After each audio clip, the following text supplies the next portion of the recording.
before investing, because this is like one of the biggest investment anybody does in their lives. So what are those things that we should definitely see before investing on? सबसे पहले तो builder reputation. Raipur में एक तो छोटा सा शहर है, सब एक दूसरे को जानते हैं, रिलेशंस हैं, फ्रेंड्स हैं, तो उसमें बहुत फंस जाते हैं लोग. रिलेशन में, कम्युनिटीज़ में, अब जैसे सिंधी है तो उसको सिंधी के लिए ज़्यादा अट्रैक्शन है, अग्रवाल है तो अग्रवाल के लिए, साहू है तो साहू के लिए. तो मैं बोलूँगा ये सब छोड़ के आप कितनी ग्रोथ है, कैसा बिल्डर है, कैसी उसकी पिछले 15-20 साल का काम रहा है, ये देखो. पहला तो ये है कि ब्लड रिलेशन और कास्ट पे मत जाओ, उसका काम देखो. आपके एक्सपीरियंस में ऐसे कोई चीजें हैं जो आपने वक्त के साथ सीखा, जो लगा कि यार ये तो बहुत बड़ा गड्ढा और इसको मैंने सॉल्व कर दिया तो मैं 2-4 स्टेप तो फट से ऊपर आ ही जाऊंगा. व्हाट आर दोस्त?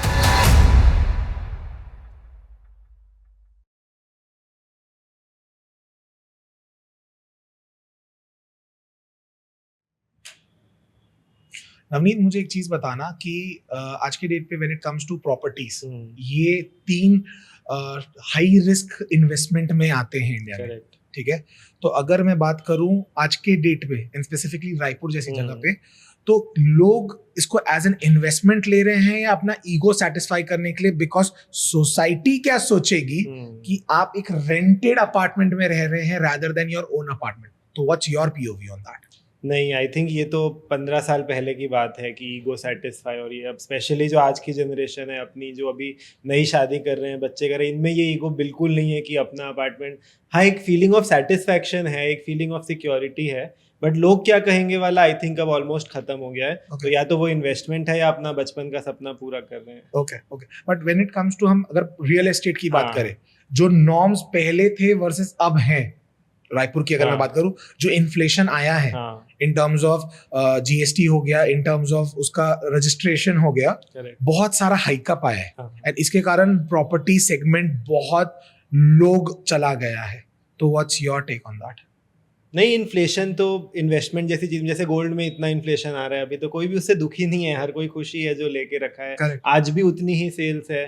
तो इन्फ्लेशन इन्वेस्टमेंट्स में तो हमेशा अच्छा ही होता है जो मेरे को लगता है. और रियल एस्टेट में रायपुर में specially it was a long due. I think हमारे साथ साथ जो सिटीज़ पहले 15 साल पहले ग्रो हो रही थी, लाइक इंदौर, अहमदाबाद, नागपुर, वो सब कहाँ से कहाँ पहुँच गए और रायपुर स्टिल बहुत लो था. उसके कई रीजंस हैं. तो I think it was high time. और स्पेशली कोविड के बाद से 2020 से जो रायपुर के प्राइसेस बढ़ने चालू हुए, तो जो टाइम पे इन्वेस्ट कर लिए वो बहुत खुश हैं, जो सोचते रह गए वो दुखी हैं. और ये हमेशा ही होता है रियल एस्टेट में.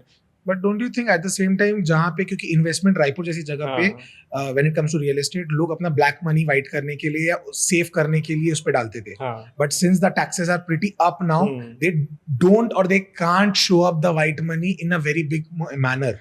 तो उसके चक्कर में बहुत ज्यादा नुकसान हो रहा है and people are not liking it. No, that is more to do with raw lands, जो मैं समझता हूँ. हाँ. और वो मार्केट अभी काफी स्लो है पिछले 1 साल से, for the right reasons you said. But we work into finished products. तो फिनिश्ड प्रोडक्ट्स में जैसे रॉ लैंड का मार्केट स्लो होता है, फिनिश्ड का मार्केट बढ़ जाता है. अच्छा. तो अभी ये है रायपुर में कि रॉ लैंड्स की ट्रेडिंग थोड़ी सी स्लो है. अभी रिसेंटली गाइडलाइन रेट्स में काफी अप डाउन चल रहा है. रजिस्ट्री की फीस कम होने वाली थी, नहीं हुई है. तो जो आप बोल रहे हैं कि ब्लैक वाइट वाली चीज, वो काफी स्लो है. और उसके कारण फिनिश्ड गुड्स की, बिल्डर्स के फ्लैट्स की, प्लॉट्स की सेल्स भी बढ़ गई है और प्राइसेस भी बढ़ गए हैं. तो for us it's a benefit. Okay. And अगर मैं बात करूं इन जनरल मार्केट की, इसको बिल्डर्स पुल करते हैं या ब्रोकर्स? रायपुर में आई थिंक बिल्डर्स पुल करते हैं. जैसे गुड़गांव, मुंबई, ये सब में brokers are very good extent में वर्क करते हैं, बड़े बड़े बिल्डर्स के साथ वर्क करते हैं. जैसे मेरे फ्रेंड्स हैं दिल्ली, गुड़गांव में, तो वहाँ पे ऑलमोस्ट उनके 70-75% सेल्स ब्रोकर्स के थ्रू होते हैं. Okay. और यहाँ पे अगर 2-3 ब्रोकर लेड बिल्डर्स को हटा दें तो इन जनरल जो अच्छे बिल्डर्स हैं उसमें आई थिंक 80-85% डायरेक्ट सेल्स होती है. तो रायपुर में I don't think brokers market drive कर रहे हैं एट प्रेजेंट. ओके. एंड आते हैं इस पे कि हम रियल एस्टेट की ऐसी बहुत सारी चीजें हैं that people don't talk about.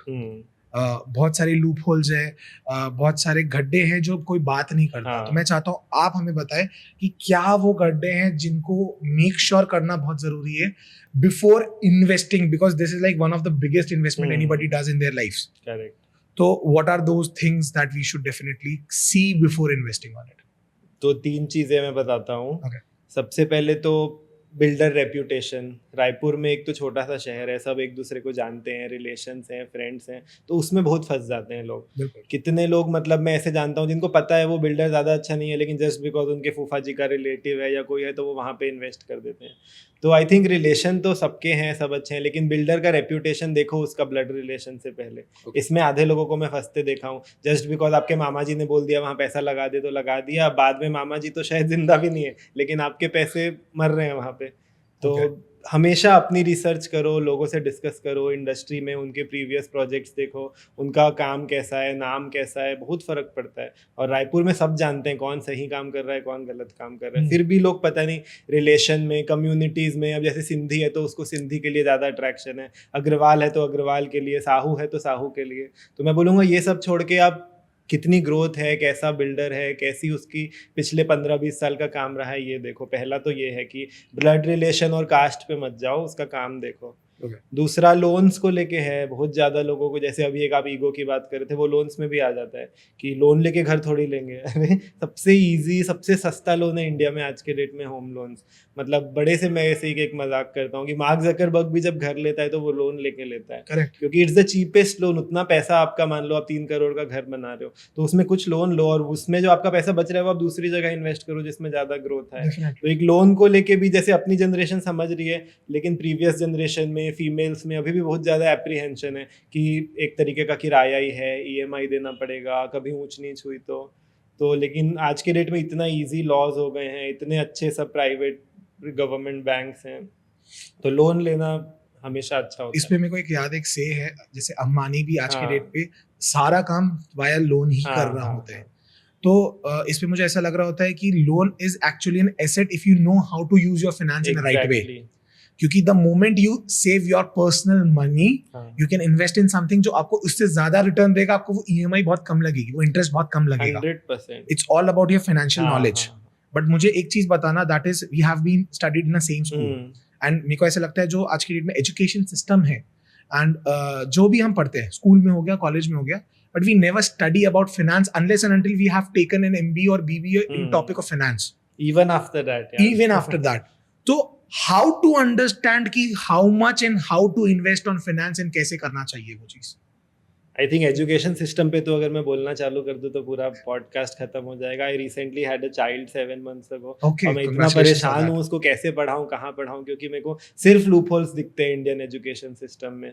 तो let's see where that goes. लेकिन एकदम सही बोल रहा है, मैं भी अभी जस्ट सीख रहा हूँ, तो इसके लिए तो आजकल पॉडकास्ट हैं, इतने अच्छे अच्छे फिनेंस इन्फ्लुएंसर्स हैं, तो आई थिंक उनको फॉलो करो तो ऑब्वियसली आपको शुरू में सब चीज़ें समझ नहीं आएगी, इतने बड़े बड़े जार्गन्स है ये हैं, लेकिन विद टाइम अगर आप अच्छे, जैसे रियल एस्टेट में इंटरेस्ट है तो रियल एस्टेट के क्रिएटर्स को फॉलो करो जो नॉलेज शेयर करते हैं, कैसे उसमें इन्वेस्ट करें, कब लोन लें, कब मार्केट अप है डाउन है। तो एकदम इजी है सब चीज़ एक्सेस आज तो, चाहे आप यूट्यूब में पॉडकास्ट हैं 3-3 घंटे के, where the biggest people of industry are talking about how to invest, how to make money.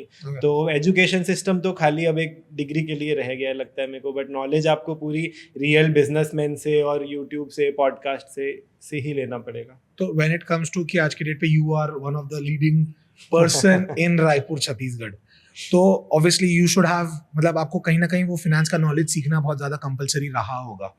कुछ आपने वाया बुक्स और एजुकेशन समझा होगा और कुछ वाया एक्सपीरियंस समझा होगा। सो ऐसे जो चीजें जो आपने एक्सपीरियंस के साथ समझा, मैं चाहता हूँ आप वो हमें बताएं कि क्या चीजें आपने एक्सपीरियंस के थ्रू फाइनेंस का समझा। अगर आपको लगता है कि वो चीज काश मुझे और पहले पता होती तो मेरी लाइफ आज और कुछ बदल दिया होता मैंने। एक तो ये लोन वाली चीज जो मैं अभी बताया, तो I was one of them and so was my father, कि हम लोग लोन से थोड़ा दूर भागते थे। किसी प्रोजेक्ट में हमने हैवी लोन लिया था और it didn't turn out really well, project delay हो गया, ये हो गया, तो उसके बाद से थोड़े एप्रीहेंसिव थे। लेकिन जैसे जैसे हम डिस्कस किए, चीज़ों को समझे, और अभी भी मैं सीख ही रहा हूँ, मेरे को आता नहीं है, मेरे पापा भी टेक्निकल बैकग्राउंड से, मैं भी टेक्निकल बैकग्राउंड से हूँ, तो कॉमर्स फिनेंस हमारे लिए अभी भी नया है, और ये ऐसी चीज़ है जो हर 2-3 साल में इवॉल्व होती है, तो वी आर स्टिल लर्निंग। लेकिन लोन से एक बहुत बड़ा चीज़ है जो हम मिस कर रहे थे पिछले 6-7 साल में, और अब वी स्टार्टेड लेवरेजिंग इट। बहुत तरीके के लोन्स होते हैं रायपुर में, डायरेक्ट, इनडायरेक्ट, बैंक से, तो अभी we started using it in our benefit. क्योंकि दूसरा ऑप्शन एक हम ये करते थे कि बहुत कम रेट्स में प्लॉट्स सेल कर देते थे शुरू में, जिससे एक पैसा आ जाए, लेकिन जब हम कंपैरिजन किए कि सस्ते में प्लॉट सेल करना और जो मार्केट रेट है उस पर लोन लेना, तो लोन वाज डबल मतलब बेनिफिट मिल रहा था हमको। तो एक लोन वाली चीज़ मैं बहुत धक्के खा के सीखा कि कितना इम्पोर्टेंट और कितना अच्छा चीज़ है अब कोई भी बिजनेस को ग्रो करने के लिए। नहीं तो वही आप 10 का 12, 12 का 14 कर रहे हो, वैसी बिजनेस लाइफ में को जीनी नहीं है। मेरे को 10 का 20, 20 का 50 करना है। तो उसके लिए पब्लिक का मनी, बैंक का मनी यूज करना के अलावा आई डोंट थिंक कोई ऑप्शन है। या तो जनरेशनल वेल्थ हो जो मेरे पास नहीं है, तो मेरे लिए यही ऑप्शन है। ओके और कुछ ऐसा आपने जो इसमें सीखा? I think cash flow management है। ये भी मैं MBA भी किया, मैं सिविल इंजीनियरिंग किया, बट कहीं भी ये नहीं सिखाया गया कि कैसे कैश फ्लो मैनेज करें, कब कितना आ रहा है, कब कितना जा रहा है। एक हम लोग हंसते हैं कि हमारा आने से पहले जाने का गड्ढा रेडी रहता है रियल एस्टेट में। तो ये चीज़ भी मैनेज करना हम लोग बहुत प्रॉब्लम्स देख के सीखे, स्पेशली जब ये रियल एस्टेट का मैं लोएस्ट टाइम बोलता हूँ, जो 2016 डीमोनेटाइजेशन से स्टार्ट हुआ था और 2020 कोविड के जस्ट पहले तक चला। इसी बीच में रेरा आया, तो रेरा हमारे लिए अच्छा था, लेकिन एक बार मार्केट काफ़ी ठंडा हो गया था। डीमोनेटाइजेशन हुआ, GST आया, GST से भी एक बार सब हिल गए थे और ओवरऑल बहुत ही लो था मार्केट। मतलब कितने बिल्डर्स ऐसे हैं जो डिसकंटिन्यू कर दिए 2016 से 20 के बीच में। बट हमको और कुछ आता ही नहीं था, तो हम कंटिन्यू करते रहे और टचवुड किए, क्योंकि उसके बाद जो अप आया, तो उस समय अगर ऐसा लगता है कि हम बेटर कैश फ्लो मैनेजमेंट करते तो हम एक अच्छे स्टेज में होते। उस समय हमारा क्या हुआ था, एक प्रोजेक्ट कंप्लीटेड था और नेक्स्ट स्टार्ट नहीं हुआ था। तो लिटरली हमारा 2 साल काम ही नहीं था ऐसा, क्योंकि नया स्टार्ट नहीं हो पा रहा है कोविड के कारण और पुराने कंप्लीटेड हैं और मार्केट भी डाउन है, तो कॉन्फिडेंस भी नहीं आ रहा था नया प्रोजेक्ट चालू करो। तो उस समय अगर हम अपने इन्वेस्टमेंट को, अपने कैश फ्लो को बेटर मैनेज करते, तो आई थिंक हम जो स्टेप में आ जाए उससे 2 स्टेप ऊपर होते। तो ये भी हमने सीखा उसके बाद, लेकिन बहुत रिसर्च की, बहुत अलग अलग टाइप के बिजनेस से, स्टील वालों से, लॉजिस्टिक्स वालों से डिस्कस किया और उससे क्या क्या चीज़ सीख के हम रियल एस्टेट में अप्लाई कर सकते हैं वो किया। और अभी भी हम सीख रहे हैं और कर रहे हैं, but I think we are in a better place right now. Correct. तो अगर मैं बात करता हूँ कि कैसे लोग just because of cash flow नहीं अच्छे से कर पाते, नेगेटिव कैश फ्लो जिसे बोलते हैं, उसके कारण उनका बिजनेस बहुत ज्यादा डाउन जाता है, डिप करता है डाउन की तरफ। एंड जैसे आपने बोला 2016 से 2020 के बीच में बहुत सारे डेवलपर्स या बिल्डर्स हैं जो छोड़ दिए ये करना। तो मेरे को ऐसा लगता है उसका सबसे बड़ा कारण नेगेटिव कैश फ्लो ही है। People don't plan things accordingly. It's 6 years now and आज तक भी कई लोग ऐसे हैं जो उबर नहीं पाए उन 4 सालों से। Correct. And when it comes to real estate, जब आप उसको पूरा बनाते हो, all thing that is needed is planning. तो वहीं पे आ जाता है कैश फ्लो प्लानिंग। तो आपके एक्सपीरियंस में ऐसे कोई चीजें हैं जो आपने वक्त के साथ सीखा, जो लगा कि यार ये तो बहुत बड़ा गड्ढा और इसको मैंने सॉल्व कर दिया तो मैं 2-4 स्टेप तो फट से ऊपर आ ही जाऊंगा? तो व्हाट आर दोस थिंग्स? एक सबसे बड़ा चीज़ है जो बहुत डिफिकल्ट है करना, लेकिन अगर कर लिए तो आप रियल एस्टेट सीख गए। अगर प्रॉपर बिजनेस में हो, डेवलपमेंट में, तो कि डेवलपमेंट एक्सपेंस अगर आपका क्लाइंट से आ जाता है, तो आपको खाली लैंड में पैसा लगाना है, उससे लेके दूसरे लैंड में लगाना है। और अगर डेवलपमेंट का आपका रोल आउट हो जा रहा है, तो that project is a super success. वो रायपुर में 20-30% लोग ही कर पा रहे हैं आज, चाहे वो अपार्टमेंट्स हो चाहे वो बिल्डिंग हो। लैंड में आप अपना पैसा लगाओ और कंस्ट्रक्शन का पैसा अगर क्लाइंट से आ रहा है या प्लॉटिंग अगर आप कर रहे हो, तो लैंड ले लो और फिर उसमें जो डेवलपमेंट, क्लब हाउस, लगता है प्लॉटिंग में कुछ नहीं हो रहा है लेकिन बहुत खर्चा होता है, तो वो खर्चा अगर आपका क्लाइंट से आ जा रहा है रोल ओवर होके, तो उससे अच्छा कुछ नहीं है। तो अगर आप कभी भी अगर कोई नया है और रियल एस्टेट में एंटर करना चाहता है, चाहे वो कमर्शियल हो, अपार्टमेंट्स हो, प्लॉटिंग हो, बंगलोज हो, ये शुरू से क्या ऐसा प्लानिंग करो, ऐसे आपका सेल्स ड्राइव करो, ऐसे मंथली टारगेट्स रखो कि आपका डेवलपमेंट का पैसा क्लाइंट्स के पैसे से आ जाए। तो nothing better than that. Okay. And अगर मैं बात करता हूँ कि जब चीजें चल रही हैं, बहुत सारे ऐसे लोग हैं जो निकल रहे हैं इस इंडस्ट्री से, बहुत ऐसे लोग हैं जो घुस रहे हैं इस इंडस्ट्री में, and obviously people admire or get inspired by somebody. So आपके इंस्पिरेशन कौन रहे हैं रायपुर में है इंडिया लेवल पे, जिनको आप इंस्पायर करते हैं या आप देखते हैं एज एन आइडियल कि यार ये बंदा या ये जो रियल एस्टेट पर्सन है वो बहुत तगड़ा काम कर रहा है, इनके लेवल पे वर्क करना है, एंड उसके पीछे का कारण क्या है? अभी तो रायपुर में आई थिंक एक ही एग्जांपल है, मिस्टर आनंद सिंघानिया, अविनाश ग्रुप के MD हैं, जो उनको मैं बचपन से ही जानता हूँ, हमारे फैमिली फ्रेंड्स रहे हैं और almost I think I M 96 born और वो 98 में अपनी कंपनी स्टार्ट किए थे। तो ऑलमोस्ट मेरे को ऐसा लगता है मेरे साथ साथ अविनाश ग्रुप बड़ा हुआ है, और जिस लेवल पे बड़ा हुआ है एक लाइफ टाइम पे, ऑलमोस्ट 30 ईयर्स पे, आज आई थिंक उनके 60-70 कंप्लीटेड प्रोजेक्ट्स हैं। और मतलब सैल्यूट है कि इतने छोटे शहर में इतना बड़ा रियल एस्टेट का काम करना। आई थिंक अभी दूसरा कोई सेकंड उनका 50% भी नहीं है जितना मेरे को समझ आता है स्केल में और नंबर ऑफ प्रोजेक्ट्स में। तो अविनाश ग्रुप 100% बचपन से देख रहा हूँ मैं।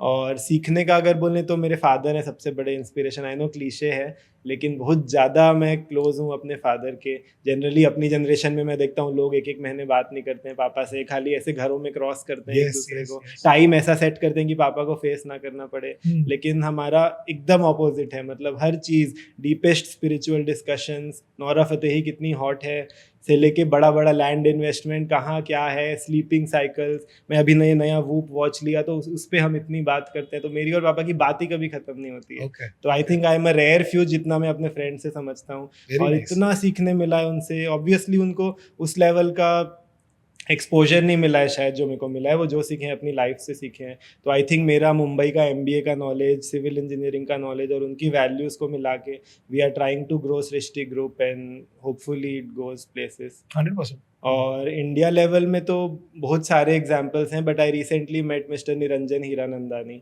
We had called him to Raipur for a session. और बचपन से ही मैं सुन रहा हूँ, मैं मुंबई में रहा भी उनकी बनाई हुई सोसाइटीज़ में, पवई में। और जब उनसे मिला, मतलब ऐसा क्या बोलते हैं ना, ब्रेन फ्रीज।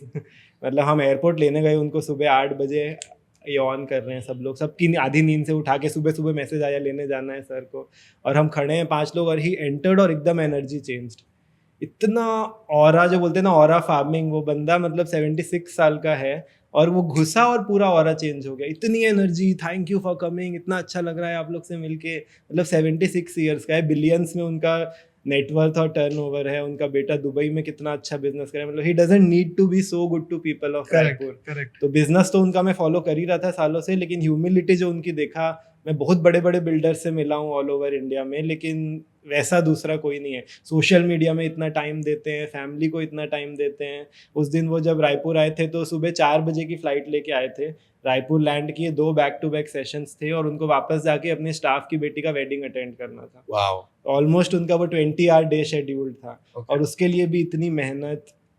तो रियल एस्टेट तो बहुत लोग से सीख सकते हैं, लेकिन वो चीज़ आई होप जब मैं 76 ईयर्स का हूँ और अगर जिंदा रहूँ तो वो ह्यूमिलिटी में मेंटेन कर पाऊँ, तो nothing better than that. Okay. यानी कि ऐसी क्या चीज़ है जो स्पेसिफिकली, क्योंकि मेरे को एक चीज़ जो समझ आती है दैट इज, अगर क्योंकि मैं भी मुंबई में रहा हूँ, मुंबई का culture is people run so fast, they don't walk, they run. Correct. They run every single minute, they plan everything, कब क्या कैसे करना है, एंड वहां पे आ जाती है एनर्जी अपने आप, वो वाइब आ जाती है कि you just do that thing. But वहीं पे अगर मैं कंपेयर करता हूँ उसको रायपुर के साथ जो इतना स्लो है, I still remember yesterday I was talking to somebody and that person said me, तू कितने बजे ऑफिस जाता है? तो मैं ऐसा था, मैं 8 साढ़े 8 बजे तक ऑफिस पहुंच चुका होता है। चले यार रायपुर तो 11 बजे तक खुलता है, तू 8 बजे क्या करता है? मैं बोला मैं थोड़ा अलग, मेरे अलग प्लान्स हो रहे होते हैं। तो कहीं ना कहीं ये एक रियल फैक्ट है कि यहाँ पे 11 बजे शुरुआत होती है। तो व्हाट डू यू से कि कहीं ना कहीं हम जो पीछे हैं, रायपुर इतना जो पीछे चल रहा है, उसका क्या कारण एक टाइम हो सकता है? हो सकता है नहीं, 100% है। Okay. मतलब मैं 2 साल मुंबई में रहा, वो तो मैं पढ़ाई कर रहा था, थैंक गॉड मैं वहाँ पे काम नहीं किया, नहीं तो मैं रह ही नहीं पाता रायपुर में। Okay. इतना ज़्यादा मैं ये चीज़ से स्ट्रगल करता हूँ ना कि जैसे कल ही परसों है, I am looking for a marketing agency for my upcoming launch. Go to friend. Okay, yeah, please. We'll talk about that later.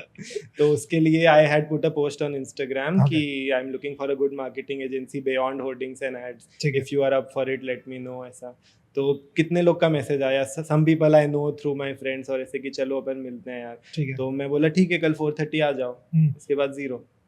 खत्म। I know they are working, इतना बड़ा अपॉर्चुनिटी मिल रहा है, एक नया इंडस्ट्री आपके लिए खुल रहा है, but they just don't turn up. मतलब क्रेजी है यहाँ पे लोग, मतलब इतना हम छोटे छोटे वेंडर से डील करते हैं। मेरे को पेंट चाहिए, मेरे को टाइल्स चाहिए। मुंबई में मैं अगर गूगल में सर्च कर दूं लुकिंग फॉर पेंट, 10 लोगों का कॉल इंडिया मार्ट से और जस्ट डायल से आ जाता है। और यहाँ पे we literally have to chase smallest people. कभी आर्किटेक्ट्स आते हैं कि सर काम दो, ये दो। मैं बोलता हूँ आपका काम मेरे को व्हाट्सएप करना, if I like I will give it back. आता ही नहीं मैसेज। मतलब बिल्डर आपको सामने से बोल रहा है मैसेज करो। तो इतना ज्यादा गंदा कल्चर है आलस का यहाँ पे, लेजीनेस।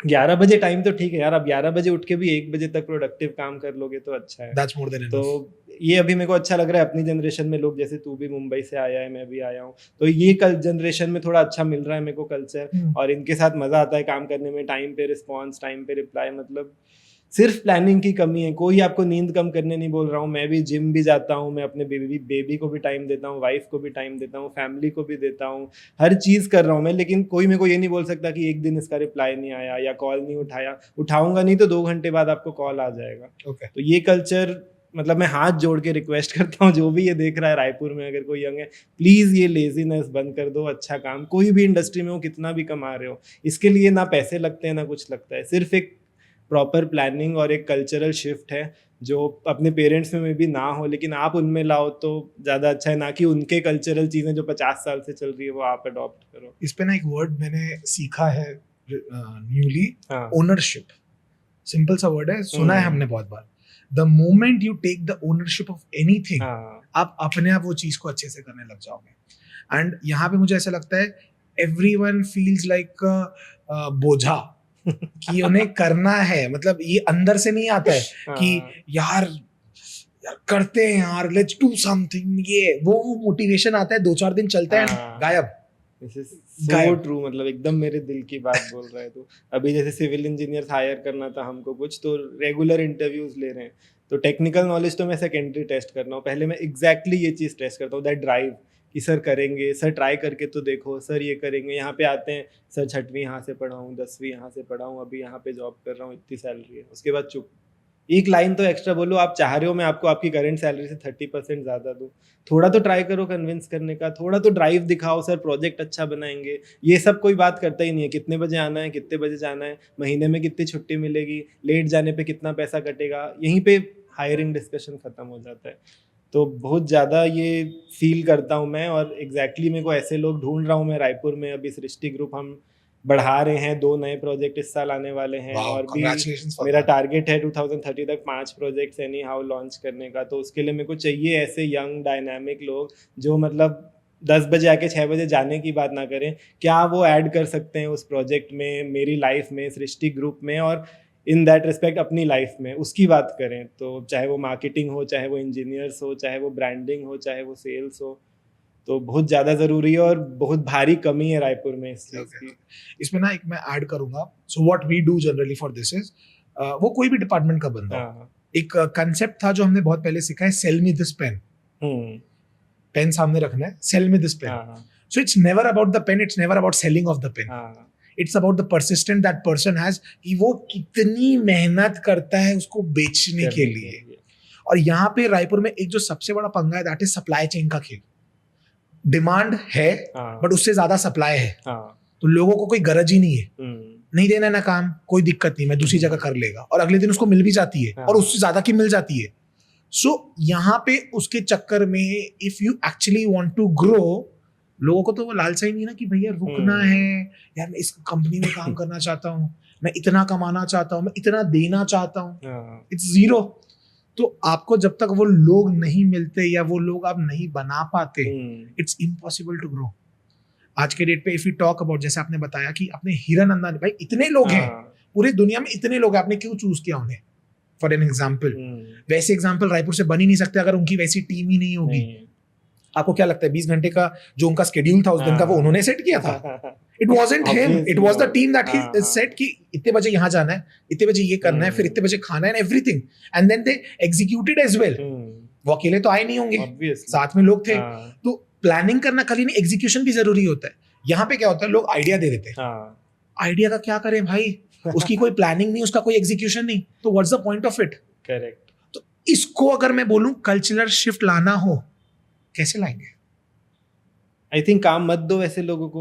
जैसे अभी जो मैं मार्केटिंग एजेंसी वाली चीज़ कर रहा था, तो I finally ended up talking to a guy from Delhi, और मैं उसको काम दे रहा हूँ, क्योंकि जितना उसका क्विक रिस्पॉन्स था, जितना उसकी कन्विंसिंग पावर थी, मैं 4 दिन रिप्लाई नहीं कर रहा था तो उसका 4 दिन मैसेज आ रहा था कि bro did you think about it, क्या हुआ क्या हुआ। तो और he is the owner, biggest of people in Delhi, the बड़े से बड़े लोगों के साथ उठता बैठता है, सब करता है। ऐसा नहीं कि someone who needs work, but may be he saw me in social media since 1 year and he really wants to work with me, वो डिस्काउंट्स भी करने को रेडी है, काम दिखाने को रेडी है, रोज मैसेज आ रहे हैं बड़े बड़े उसके कि I really want to work with you, अगर आपको एक्सपेंसिव लग रहा है तो बताओ, वील वर्क ऑन इट।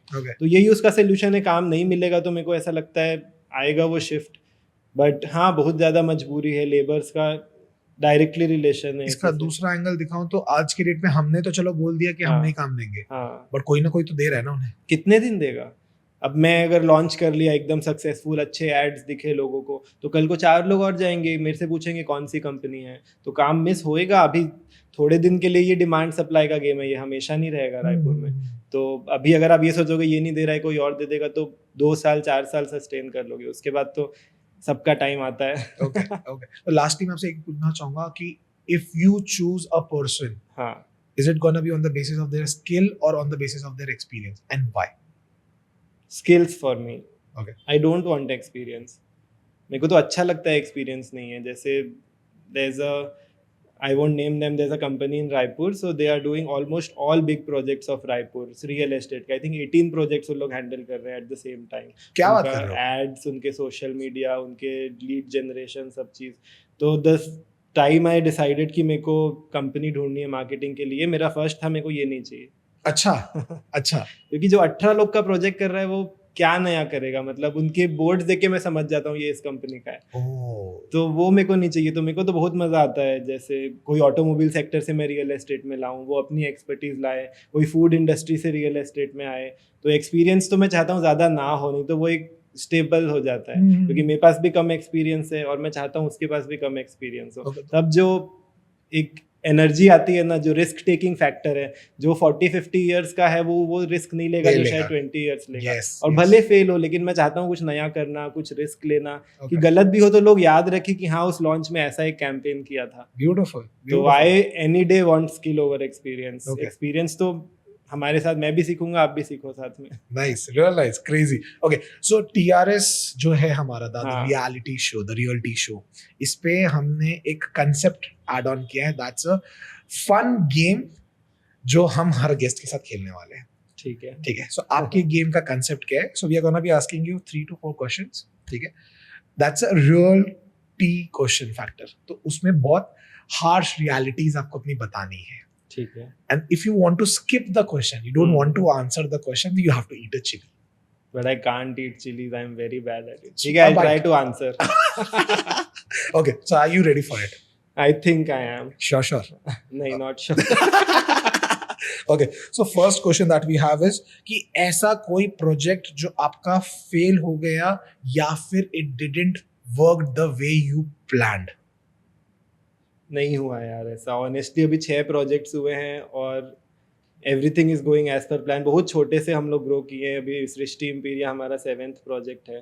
तो 25 साल में 6 प्रोजेक्ट, इतना सोच समझ के, और हमारे पास डू और डाई सिचुएशन थी, कभी भी फेल होने का ऑप्शन ही नहीं था। तो अभी तक तो 7 प्रोजेक्ट जैसे सोचे थे वैसे बने हैं, और ग्रो उतना नहीं हुए में भी, लेकिन जितना हम सोचे थे उतना हमेशा मिला है। तो ऑनेस्टली इसका कोई इंटरेस्टिंग आंसर नहीं है। Okay, no worries. Okay, so is there any legal shortcut that a developer takes but never admit publicly? I think pre-launch. Okay. कि हर कोई, मेरे को ऐसा लगता है कि रेरा अप्रूवल से पहले लीगली आप नहीं सेल कर सकते। हाँ. लेकिन the biggest of brands all around the country are doing it. उसके 10 लूप होल्स खोज चुके हैं। कोई ये एक्सप्रेशन ऑफ इंटरेस्ट के थ्रू बेचता है, कोई सिंपल कैश टोकन्स के थ्रू बेचता है, बट हर कोई बेच रहा है लेकिन कोई एडमिट नहीं करता। मानना पड़ेगा अगर इनको चिली नहीं खाना, he is ready to open all the books. Amazing. I can't eat chili. Okay. Next, would you invest in your own project at today's market price? 100%. And so many of my friends, I'm bringing them to invest. तो मेरे को उतना confidence है, इसलिए मैं अपने best friends को, अपने कितने सारे रिलेटिव्स को इन्वेस्ट करा रहा हूँ। Right now specially plots in a good builders project in Raipur is a gold mine. Okay. बस बैठे growth enjoy. Okay, last question I have you ever delayed possession due to cash crunch? Yes or no?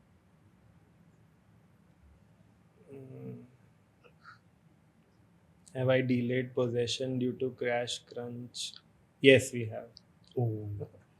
भाई भाई मानना पड़ेगा कि यार या तो दो चीज है, या तो इस बंदे को चिली का एक्चुअल में इतना खौफ है, या फिर ये बंदा एक्चुअल में बना था हमारे शो के लिए जो रियल बता सके कि क्या कैसा है. Amazing man, amazing. Thank you so much for giving your insights and being so real with us so that people को समझ आए कि व्हाई दिस पर्सन. बिकॉज मेरे को एक चीज जो समझ आ गई है वक्त के साथ, दैट इज इंसान कभी भी प्रोडक्ट या सर्विस नहीं खरीदता, वो उस इंसान पे पैसा डालता है. Specially in real estate. छोटे मोटे आप टी शर्ट खरीद रहे हो, ये खरीद रहे हो, इसमें तो आप अपने 30-15 साल की कमाई डाल रहे हो. तो हमेशा इन्वेस्ट ऑन अ पर्सन. मेरे पे मैं नहीं बोल रहा हूँ, I can be good for someone, bad for someone, but जिस पे भी इन्वेस्ट कर रहे हो इंसान देख के करो. रिलेशन या ब्लड रिलेशन या discounts, 5 lakh discount, club membership free, ये सब देख के मत करो, इंसान देख के करो. Crazy. Thank you so much Navneet for coming and showing us the reality of real estate. Thank you Prakhar for calling me. हम साथ में स्कूल में पढ़े हैं और उसके बाद आई थिंक 12 साल बाद में मिल रहा हूँ. You are doing so good. I keep following you on social media and all the best, and I hope I added value to 100%. you and your viewers 100%. through this show. 100%. Stay tuned for more.